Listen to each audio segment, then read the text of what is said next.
Hi friends, இன்றைக்கி நம்ம சேனலில் பேபி கார்ன் மஞ்சூரியன் எப்படி செய்கிறதுன்னு பார்த்துடலாம். இன்றைக்கி நாங்கள் 2 பேக்கெட் அளவுக்கு பேபி கார்ன் எடுத்திருக்கோம். கிட்டத்தட்ட 20 to 25 கார்ன்ஸ் இருக்கும். ஓப்பன் பண்ணிவிட்டு நல்லா வாஷ் பண்ணிடலாம்.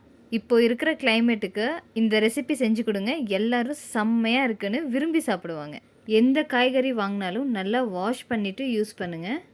கொஞ்சமாக தண்ணியில் உப்பு போட்டுட்டு வாஷ் பண்ணிங்கனாலும் பாக்டீரியாஸ் ஏதாச்சும் இருந்தாலும் செத்து போயிடும்.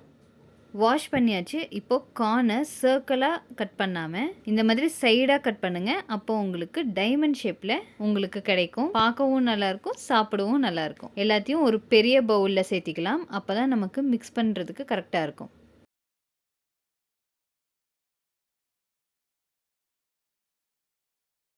அரை கப் அளவுக்கு மைதா மாவு, 1/4 கப் அளவுக்கு கார்ன்ஃப்ளவர் மாவு, ஒரு 3-4 ஸ்பூன் அளவுக்கு அரிசி மாவு இந்த ரேஷியோவில் போட்டுட்டு கொஞ்சமாக pepper powder, chilli powder, garam masala, தேவையான அளவுக்கு உப்பு போட்டு ஃபஸ்ட்டு நல்லா மிக்ஸ் பண்ணிவிடுங்க.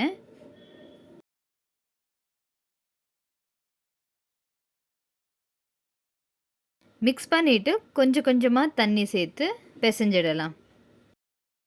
நாம் பக்கோடா போடுற கன்சிஸ்டன்சியில் இருக்கட்டும். ரொம்ப மெதுவாக கலந்துட்டாலும் சாப்பிட்றதுக்கு நல்லா இருக்காது கிறிஸ்பியாக.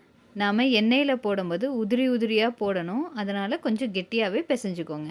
பாருங்கள், நல்லா பைண்ட் ஆகிருக்கு. இப்போது எண்ணெய் நல்லா காஞ்சதும் ஒன்றுன்னா சேர்த்த ஆரம்பிச்சிடலாம். ஹை ஃப்ளேம்லேயே வச்சு ஃப்ரை பண்ணுங்கள். இது குட்டி குட்டியாக இருக்கிறனால நிறையா சேர்த்துவோம் எண்ணெயில். ஸோ சீக்கிரமாகவே ஃப்ரை பண்ணிடலாம். அப்படியே சாஸ் வச்சு சாப்பிட்டிங்கனாலும் நல்லாயிருக்கும். வெங்காயம், கேப்சிகம் எல்லாம் போட்டு ஃப்ரை பண்ணிங்கனாலும் நல்லாயிருக்கும். இது ஃப்ரை பண்ணியாச்சு.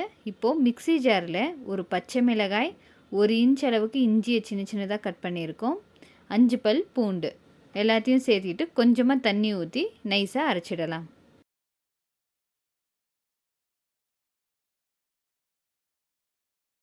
பேபிகார்ன் பாருங்கள் எவ்வளோ கிறிஸ்பியாக இருக்குன்னு.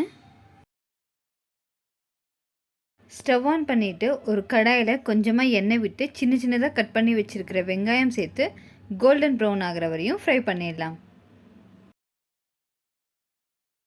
வெங்காயத்துக்கு தேவையான அளவுக்கு உப்பு போட்டுட்டு கட் பண்ணி வச்சுருக்கிற கேப்சிகமையும் சேர்த்து நல்லா ஃப்ரை பண்ணிடலாம். அரைச்சி வச்சுருக்கிற இஞ்சி, பூண்டு, பச்சை மிளகாய் பேஸ்ட்டையும் சேர்த்திடலாம். பச்சை வாசனை போகிற வரையும் நல்லா ஃப்ரை பண்ணிக்கோங்க.